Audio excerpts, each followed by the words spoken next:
written by a President of the United States who was a founding father, John Quincy Adams. Now, here's a little piece of trivia on John Quincy Adams. His father, signer of the Declaration, John Quincy, grew up in the American Revolution. When he was 8 years old, he had his musket out with the Massachusetts Minutemen at the age of 8. Wow. He's already in favor of supporting his country.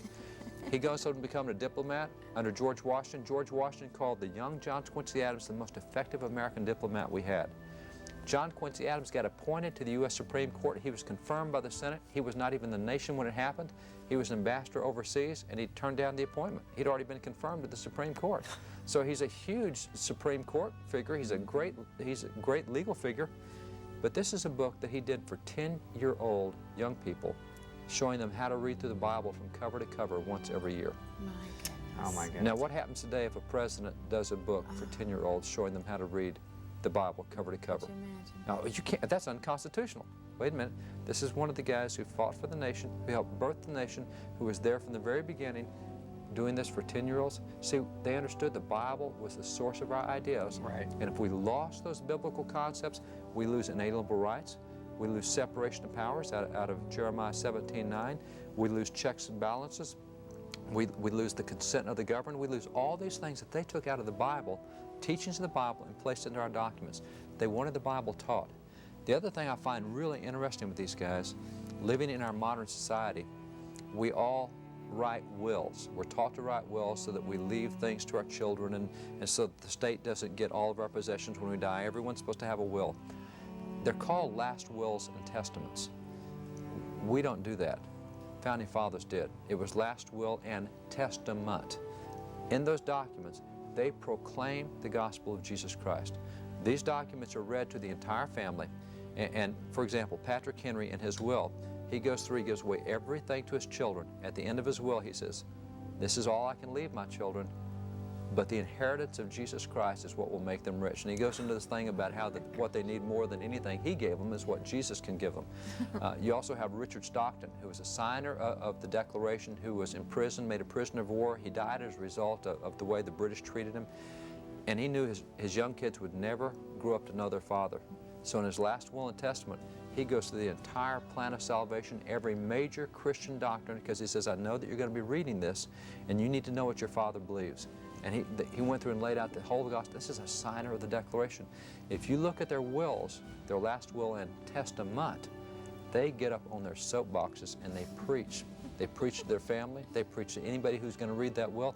And that will then goes into the courthouse where it's a legal document that will be examined for generations afterwards, and it has the testimony of Jesus Christ throughout. Here is Ethan Allen.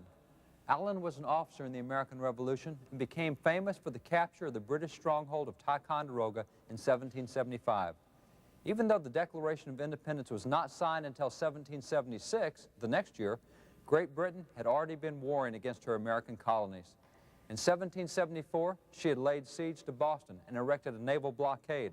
The battles of Charleston, Breeds or Bunker Hill, and Lexington and Concord followed soon thereafter, all long before the Declaration of Independence was signed. As the conflict spread from Massachusetts onto Virginia and other areas, Connecticut began to fear for her own safety. Connecticut therefore secretly contacted Ethan Allen and requested that he capture Fort Ticonderoga.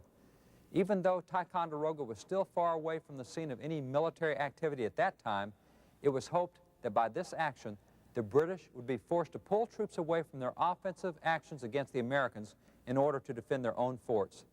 Ethan Allen gathered his Vermont Green Mountain Boys.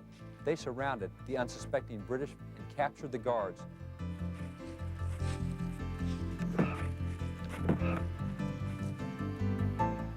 Having secured the perimeter of the fort, Ethan Allen, in his own words, in his own autobiography, told what happened next. One of the sentries made a pass at one of my officers with a charged bayonet. My first thought was to kill him with my sword, but in an instant, I altered the design and fury of the blow to a cut onto the head, upon which he dropped his gun and asked quarter, which I readily granted him, and demanded of him the place where the commanding officer kept. He showed me a pair of stairs in front of a barrack on the west part of the garrison, which led up to a second story in said barrack, to which I immediately repaired, and ordered the commander, Captain de la Place, to come forth instantly. Captain! it! Come forth now, or sacrifice the garrison. At which the captain came immediately to the door. What in the devil is this? Deliver your fort at once, sir, or risk your garrison. By what authority do you make this command? In the name of the great Jehovah and the Continental Congress. And with my drawn sword, again demanded an immediate surrender of the garrison, with which he then complied. In the name of the great Jehovah and the Continental Congress, it was this phrase and the capture of Fort Ticonderoga which earned Ethan Allen this place in Statuary Hall. You're going back to the original text. You're going back to original documents. This is irrefutable. Yeah. Well, it's irrefutable, kind of. It's irrefutable as long as you're willing to look at the truth.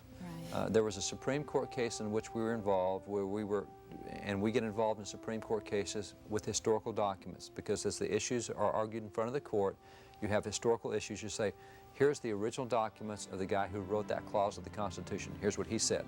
Or here's the original documents of the first law passed on that clause. So you can show originals. We did that in one of the cases where that in the briefs that you have to present to the court, you show the documents, you go through the argumentation. One of the Supreme Court justices dealt with our arguments that we had given, historical arguments. And the issue was whether you could have a prayer at a graduation. Now you have to understand that's not a new thing for the Founding Fathers. The first public school law passed in America was 1647. So public schools are 120 years old at the time of the Founding Fathers. So now we have an issue before the court that can you have a prayer at a graduation? Well, we can go back and show signers of the U.S. Constitution that gave prayers at graduations at public schools in their day. And so we go through that, and we go through all the historical document. And so this justice noted, he said, well, that kind of proves the Founding Fathers were not opposed to school prayer. They condoned it. They even advocated it. But he said that proves one of two things about the Founding Fathers. He said it proves either that, first of all, they were hypocrites because they knew it was wrong to pray in public and they went ahead and did it anyway. He said it just proves they didn't understand the Constitution. You're going, really? The guys who wrote it. So what you get is you get a worldview conflict at times where people don't want truth, they don't want to know truth, but most people, 90%, want to know the truth. It does affect the way they behave. They want to do the right thing. They've just been taught wrong information.